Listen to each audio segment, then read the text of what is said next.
Make welcome our guest on the program today. Our guest is Ike Njesi, a commercial sales manager with the multinational company, a loving husband, and a passionate father. He is our guest on the pathway today. It is nice to have you join us on the program. Thank you very much. It's my pleasure to be here as well. You are very much welcome. You have heard the name is Ike Njesi, and he is a commercial sales manager with multinational. We are very privileged to have you on the program, sir. Let's go to the first question. What does it take to be a salesman in a multinational company? A salesman is, and by salesman, we mean every male or female who has a sales career. We just use the term salesman for everyone. A salesman is one who brings solution to prospects or clients using a product or service that he's well vested or knowledgeable about. First, you need to know enough of what you are bringing, service or product. Secondly, you need to love and root for your client or prospect enough to solve a problem for them using your product. And third, you need to be intellectually strong to handle the objections that come from the clients when they refuse to accept the solution you're providing just because they do not know it's a solution yet. So a salesperson has to be solution-minded. You have to be ruthlessly focused on getting the job done by solving problems for people. Once you have the mindset of solution for clients, everything else is easy. So it's not about meeting your targets. It's not about selling more cases of a product. It's not about getting more people to sign up to your service. It's about loving them enough to solve a problem for them when they use your product or service. This is a classic salesperson or a salesman that will get to any point in their career. Oh, wow. Thank you very much. But then let's still stay with you. What does it take to build a career in sales and commercials in the multinational company? Oh, like I have come to believe, everything in life is about goal setting, and you need to be stubborn with your destination. However, you can be flexible with your route. So to build a career in sales, first, you need to love to interact with people, because selling is about interaction. And you also have to have a solution mindset, because while selling, we bring solution to clients or customers. As long as you can solve problems for people and you can interact with people, then you are a good fit for sales. Quite interesting. But as a follow-up to that, in building a career path in the multinational company, what does it take when you are faced with competitors? How do you stay afloat, still projecting your brand? Or, if I should put it the other way, how do you ensure that your brand is most preferred? Okay, great. So, as we are taught in sales leadership, we have always experienced an environment we otherwise term with the acronym VUCA, VUCA. That's an environment that is volatile, uncertain, complex, and ambiguous. And the best way to survive such an environment is to proactively plan. Plan ahead. There is a hierarchy of planning that follows through your most important and urgent tasks, which are the tasks you should handle first, the important tasks that may not be urgent that you should handle later, and all what not. However, when you plan strategically and anticipate competitive activities coming towards you, you can better mitigate the effects of competition towards your products. And remember, Like Zig Ziglar would say, owners are sellers. You need to own the product you sell, and by owning, not just to own it physically, but intellectually own it. Understand your product, understand the solution it brings to your clientele. That's where you can passionately sell. And when you sell with that level of passion, even competition product will feel inferior to your heart and to the heart of your consumers. That I believe. Thank you very much. But being at the peak of your career today, what particular did it take for you to grow to where you are right now? First, I would acknowledge that it took grace. Yes, because a lot of times you could plan and wish or work towards something and not get there. So God's grace has gotten me there. However, I would not also want to relegate to the background the work that needs to be done. So it's often said that opportunity dances with those already on the dance floor. And where is the dance floor? In the networking sector, the network space. I always tell the associates I've always worked with that if you want to grow your career, there is nothing wrong with spending time on other social media spaces like the WhatsApp of this world, the TikTok or Instagram. But there's LinkedIn, where serious-minded professionals who share job opportunities and who interact around what's best fit for most jobs required today. If you're in that kind of a space, you're most likely to understand what is required of you as a sales professional who wants to grow, and also see the opportunities to actually grow or take your career to the next level. Again, to grow in your career, I often heard from one of my mentors while I was still young in sales leadership that to be a great leader in sales, you need to mirror your sales leaders. Behave and work in such a way that you make their lives easier. So if you're moving from, just give or take, a field sales manager role to an area manager role, already start acting and working like an area manager. Have a personal leadership for yourself. Be able to lead and influence your colleagues to achieve results that your line manager ordinarily would have done. That way you get yourself ready and prepared for the next role. So always mirror your leaders.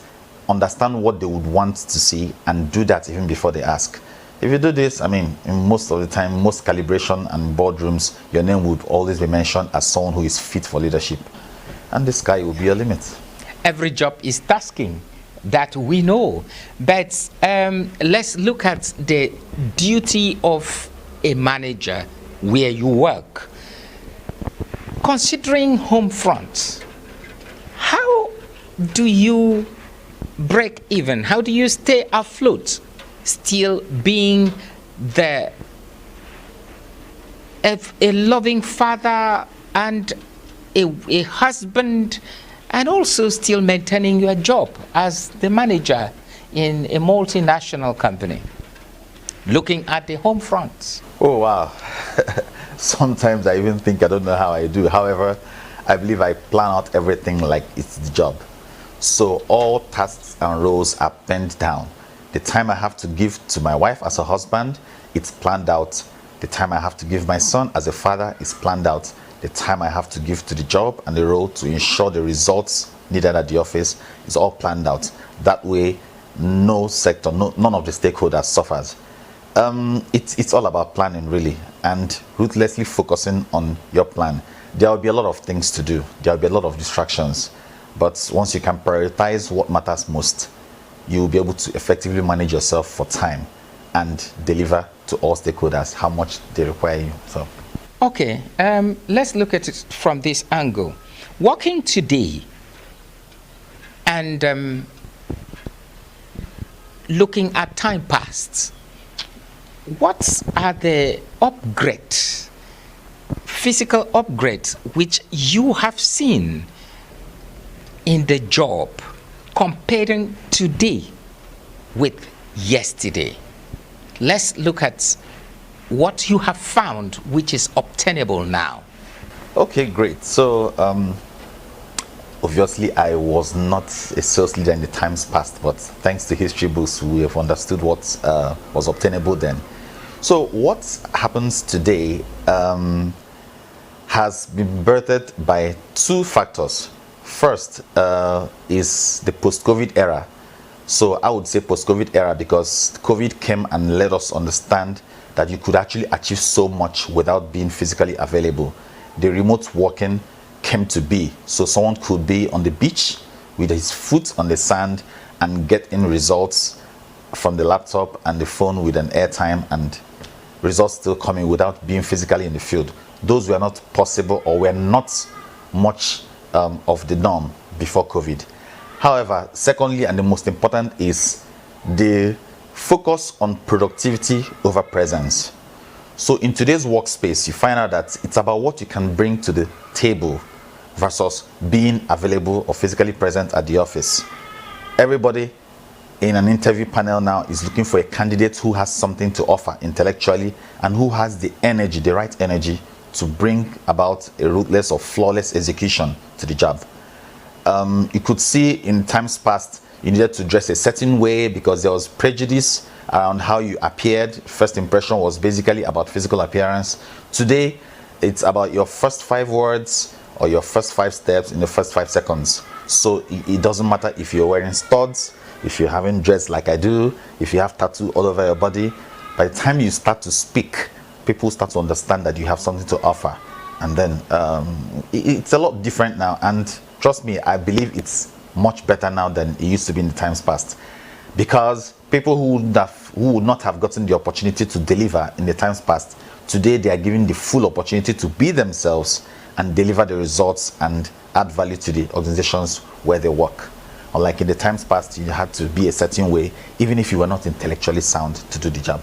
So, which means the advent of the phone and the social media has made the job a lot easier. Looking at having to meet with clients, potential clients, which you don't necessarily have to be there physically to interact with the clients.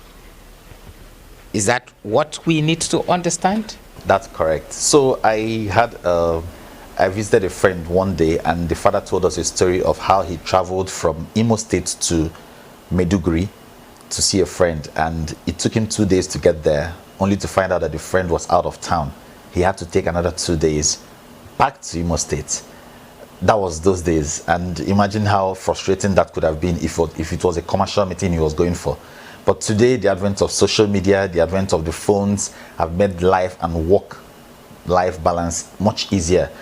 Before you get to meet your prospects, you would have spoken with them countless times. You fixed an appointment, you know exactly where they will be at exactly what time, and it's easier to even gather the prospects of your business from the comfort of your home by either getting their data online through Google or networking with people who know them and fixing appointments before time. So social media is one other great, super great tool that has helped working seamlessly in this environment.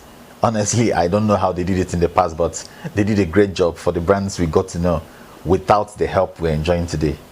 I mean, those days you had to get to the office to log into your desktop. That's for those who had desktop, or ledger and folio, the notes and all the what we call archaic today methods of working. But today, logged on onto the internet, I could just get some jobs done, send some mails, and my correspondence is handled. So, working in a multinational company, what are the key points somebody needs to consider to stay afloat in the job? Okay, first, we'll start with those who want to build a career in this field.